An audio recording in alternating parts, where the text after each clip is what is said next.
అனைవరకం వణక్కం. ఈరోజు మనం తమిళుల ఉగాది విశేషతని తెలుసుకుందాం. అందుకే నేను అందరికీ నమస్కారం అనేదాన్ని తమిళ్లో చెప్పానన్నమాట. తమిళుల ఉగాది అంటే ప్రత్యేకత ఏముంది అని అనుకుంటున్నారా? వాళ్ళు సౌరమానాన్ని పాటిస్తారు కాబట్టి కాస్త మన మీద ప్రత్యేకంగానే చెప్పుకుంటాం. మనకి వాళ్ళ ఉగాదికి 15 రోజుల మధ్యలో కాల వ్యవధి అనేది తేడా వస్తుంది. వాళ్ళు సౌరమానాన్ని పాటిస్తారు, మనం చాంద్రమానాన్ని పాటిస్తాం. అందువల్ల పంచాంగంలో తిథులు 15 రోజులు వాళ్ళు వెనకబడి ఉంటారు. మనకి చైత్రమాసం మొదలైపోయిన 15వ రోజు నుంచి వాళ్లకు చిత్తిరై, అంటే తమిళ్లో చిత్తిరై అంటారు చైత్రమాసాన్ని, అది వాళ్ళకి మొదలవుతుంది. మనకి పౌర్ణమి ఎంత మంచిదో వాళ్ళకి అమావాస్య అంత మంచిది. ఎందుకంటే సౌరమానాన్ని పాటిస్తారని మనం చెప్పుకున్నాం కదా.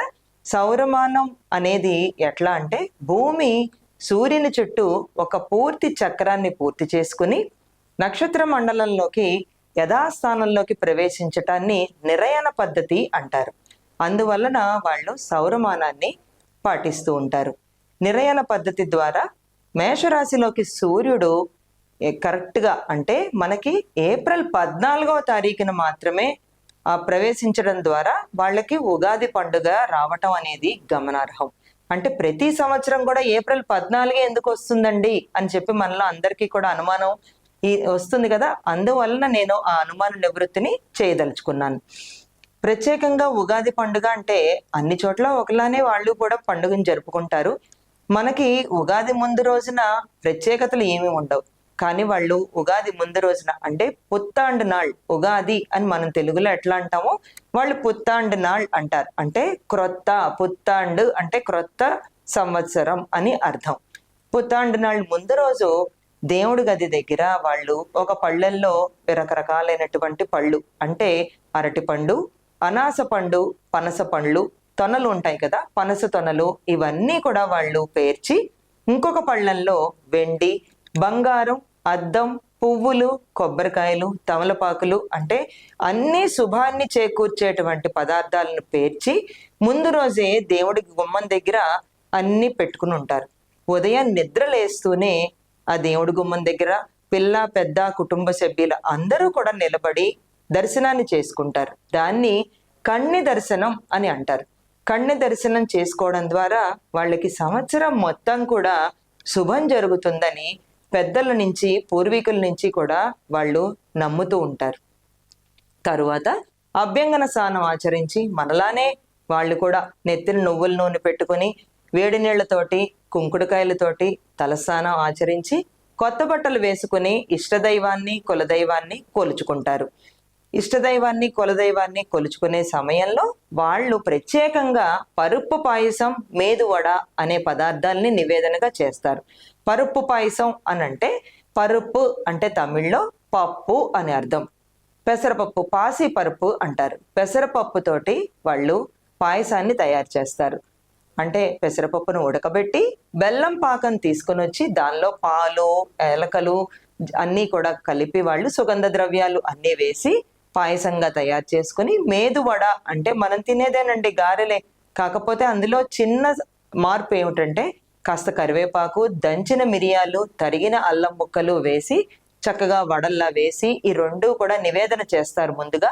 దాన్ని కుటుంబ సభ్యులందరూ కూడా ఆరగిస్తారు. వాటితో పాటుగా కాస్త సాంబార్ సాదం. సాదం అనంటే తమిళ్లో అన్నం అని అర్థం కాబట్టి సాంబార్ అన్నాన్ని సాంబార్ సాదం అంటారు. తైర్ సాదం అనంటే దద్దోజనం. మన స్వామివారికి నివేదన చేస్తాం కదా దద్దోజనం, వాళ్ళు తైర్ సాదం అని అంటారు. ఇవన్నీ కూడా వాళ్ళు నివేదన చేసి మధ్యాహ్నం భోజనంలో ఆరగిస్తారు.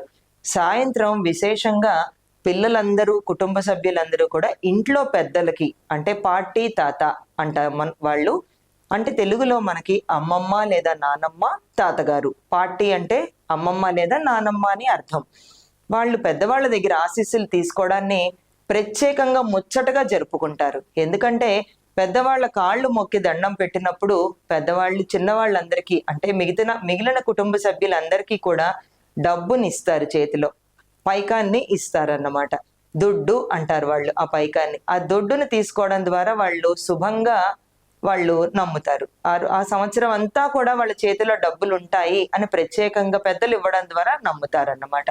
కొంతమంది ఇదే ఉగాది రోజున తిల తర్పణాలు, పిండల తర్పణాలు కూడా చేస్తూ ఉంటారు.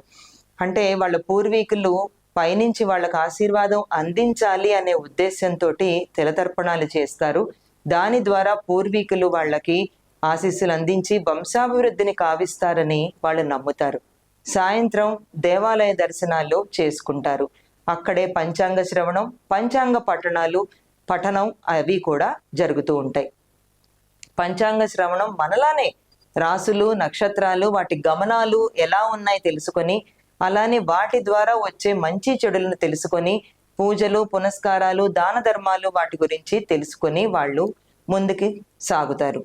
ఆ రోజున అయ్యవారికి కోవెల అంటారు వాళ్ళ దేవాలయాన్ని. కోవెల్లో అయ్యవారికి దక్షిణ సమర్పించుకొని పంచాంగ పఠనం చేసినటువంటి అక్కడ ఉన్నటువంటి అయ్యవార్లకు కూడా దక్షిణ సమర్పించుకుని ఇంటికి బయలుదేరతారు. మిగతా రాష్ట్రాల్లో కూడా అంటే కేరళ, పంజాబ్, అస్సాం, బెంగాల్ రాష్ట్రాల్లో కూడా ఇదే రోజున ఉగాది జరుపుకోవటం అనేది విశేషంగా చెప్పుకోవచ్చు. అలానే మదురై పట్టణంలో వేయించేసినటువంటి మధుర మీనాక్షి అమ్మవారికి చిత్తిరై తిరువిళ అని ఈ రోజు విశేషంగా జరుపుతారు. చిత్తిరై అంటే చైత్రమాసం అని చెప్పుకున్నాం కదా, తిరువిళ అంటే జాతర అని అర్థం తమిళ్లో. అంటే ఆ రోజున విశేషంగా అమ్మవారికి జాతర చేస్తారు ఉగాది రోజున. అలానే కుంభకోణంలో వేంచేసినటువంటి సారంగపాణి స్వామివారికి రథోత్సవం కూడా చేయటం శుభసూచకంగా నమ్ముతారు. ఈ రెండు కూడా తమిళనాట ప్రత్యేకంగా జరుపుకునేటువంటి ఉత్సవాలు. అందరికీ మరొక్కసారి ఇనియ పుత్తాండ్ నల్ వాల్తుకల్ అంటే ఇనియ అంటే తమిళంలో తీపి అని అర్థం, అంటే మధురమైన శుభాకాంక్షలు అని కూడా మనం చెప్పుకోవచ్చు. ధన్యవాదాలు.